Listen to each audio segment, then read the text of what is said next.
Hey podcaster, I'm Tim Olberg, your podcast performance coach, with another actionable tip so you can grow your authority and convert with ease.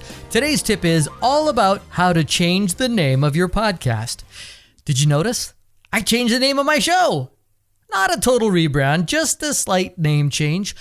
When I started my show and was thinking of a name, I knew the format was going to be tight and short with just one tip to make you become a better podcaster. So when I thought of the name Just the Tip, I knew there were some sexual innuendos there, but I also thought it could attract some eyeballs and maybe I'd get noticed.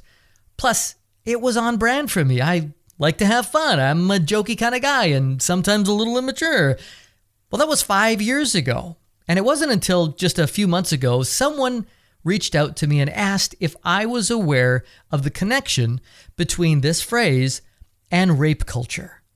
And I have to admit, naively, I had no idea. Just the Tip is used a lot online and a lot of other places in an effort to be funny.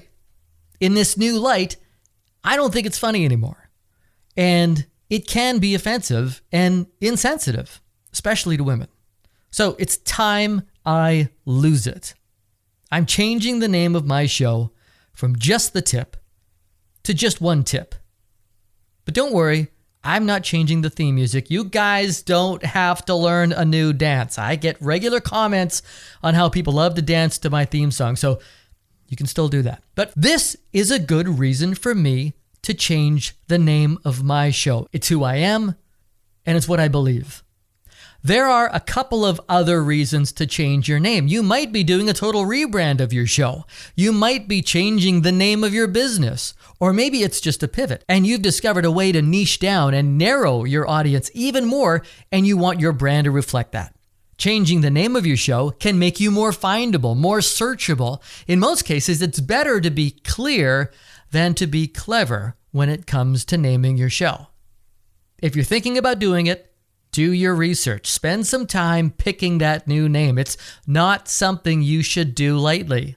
What does the podcast landscape look like in that niche with that new name? What websites, books, or other properties are using that name? Can your tagline be the differentiator? Once you've done the work and settled on a new name, there's only one thing you need to do. Just change your RSS feed. What the hell is an RSS feed? Oh, well, it's gobbledygook. What? Actually, you know what? I was spell checking that word, and I always said it gobbledygook, with a P on the end. It's actually gobbledygook with a K on the end. I didn't know that. In other words, it's just gibberish. And you know what? I was looking up gibberish. Gibberish is with a G, not a J. I'm learning so much from this episode already. So anyway, your RSS feed is just this long string of code that gets pushed out by your podcast host. And you know what? Maybe you've never seen it. Nor do you need to. All you need to know is that that code has all of your show info in it. So you just need to log into your podcast host, whether that be Libsyn, Podbean, or Buzzsprout, and change your main show settings. There are really only two things you need to update: the title, the name of your show, and your artwork. That's basically it. But there are a couple of other things you'll need to consider when you're rebranding or renaming your podcast.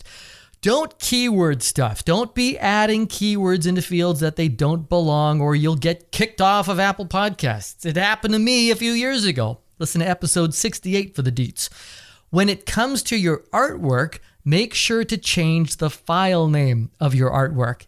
If my JPEG or PNG file is named JTT-artwork, I'd want to call it JTT-artwork-2 or -21 for the year, or -R for revised. If you don't, when Spotify or Apple reads your RSS feed, it won't look like anything has changed and it may not update. Also, you might want to update your show description to reflect the shift in your show. You might change the author if you added a co-host. Your podcast rebrand or pivot might put you in a new category, so look to see if you're still in the right one or need to change them. Did you change the name of your website or your copyright? Then update those too.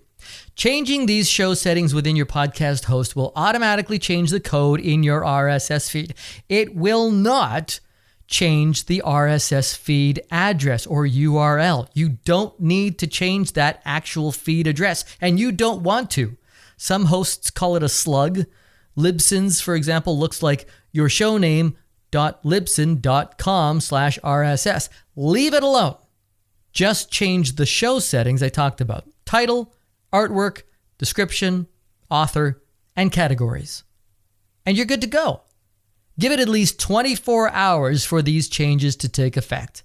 And let your audience know too. Tell them why you made the change.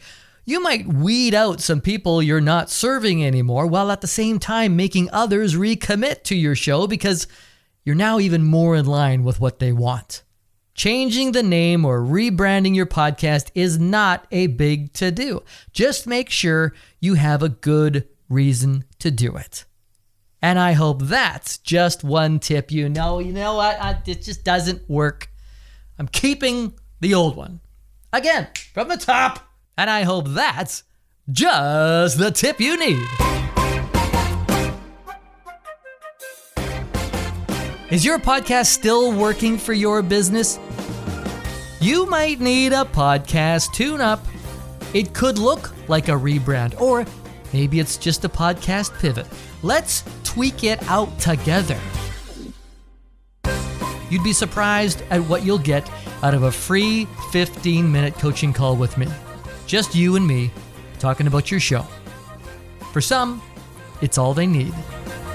To book your free 15-minute coaching call, just go to podcastperformancecoach.com. I'm Tim Wahlberg. See ya!